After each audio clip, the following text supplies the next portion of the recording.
Good. Alright. Hey, this is Jake from Jake's Board Reviews, and today we're giving our first impressions. Haven't done one of these in a while, on the Sharpeye 77 by Sharpeye Surfboards. And this one's actually got a round tail on it, so it's more so for those kind of more steeper days, if you're back home or you take it as a board to travel with. Okay, let's go through it a bit. So I'm going to talk about how it's performed so far and what I've liked about it and what I haven't liked about it. So I've only ridden it twice in the last couple days, and the first surf was 3 to 4 foot, just on one of the open beaches. And I'd also like to mention it feels bloody good to be back in Australia because the waves are really fun here, and yeah, it's just a great wave spot, Australia. So yeah, so I was on a beach break, 3 to 4 foot. What I liked about the board was on kind of the roundhouse turns in the steeper sections, it just, as soon as I rebounded off the foam, it just held its own and really didn't slide out or do anything super weird. You can hear all the birds in the background. That's nature at its finest. Anyway, you could really feel it like rebound off the section, and definitely in the steeper part of the waves, the curve and the outline really held really well in the steeper takeoffs and the steeper drops. So on the first surf, in the first surf, I was very impressed with the Sharpeye 77.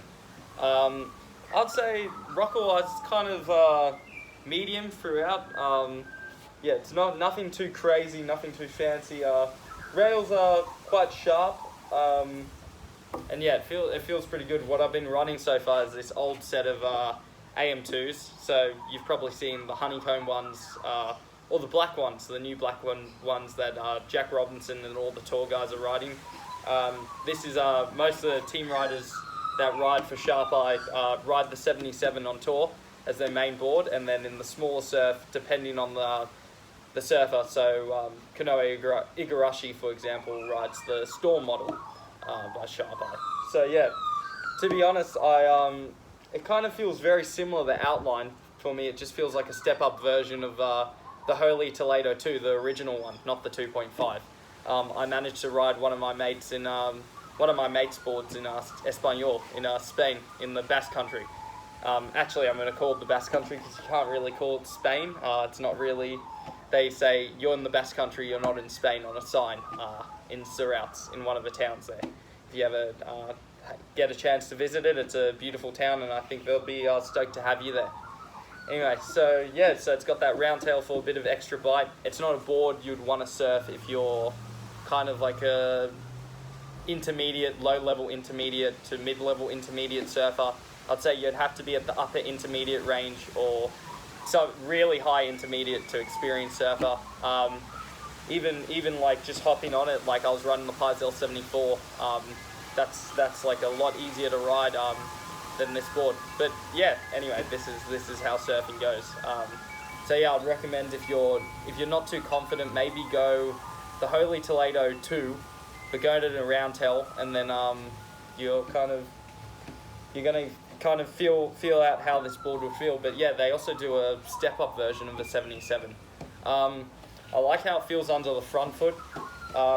I like that it's quite, I wouldn't say it's an easy board to surf. Like it demands quite a bit of work.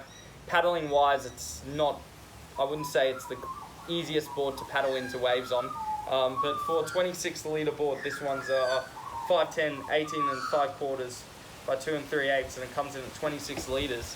For a 26 litre board, that's quite it feels quite good paddling into waves. So if you're unsure, just go. This is actually a custom board for someone. I bought this one $200, just on the Facebook Marketplace. If you're unsure about what literage to go, then yeah, just get it half a litre up.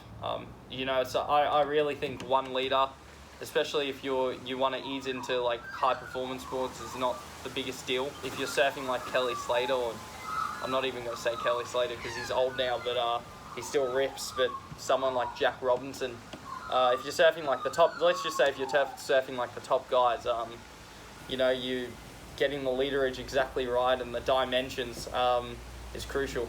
But yeah, definitely every board feels different, and this board for me, I normally ride actually 27. Previously I used to ride 28 and stuff, but it was just too big, it's too boxy.